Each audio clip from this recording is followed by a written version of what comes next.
హైదరాబాద్ ఆడనుంది. ముంబై, ఢిల్లీ, హైదరాబాద్, గోవా, బెంగళూరుతో సంబంధాలున్న భారీ drugs network ను ఛేదించారు పంజాగుట్ట పోలీసులు.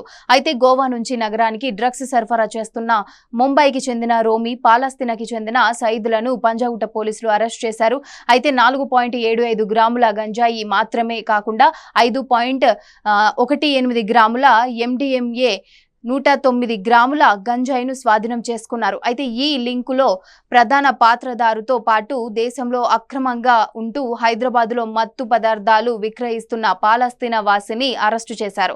గోవా నుంచి హైదరాబాద్కు డ్రగ్స్ తెచ్చి వినియోగదారులకు సయీద్ విక్రయిస్తున్నారు. అయితే గోవా, బెంగళూరు, ముంబైలోని పలు ప్రాంతాల్లో ఉంటూ దేశవ్యాప్తంగా 14 మంది స్మగ్లర్లు డ్రగ్స్ సరఫరా చేస్తున్నారు. అయితే ఇందులో 7 నైజీరియన్లు ఉన్నట్లు తెలిసింది. అయితే హైదరాబాద్ లో ఈ డ్రగ్స్ వాడుతున్న 31 మంది వినియోగదారుల పేర్లు నిందితుల నుంచి పోలీసులు రాబట్టారు.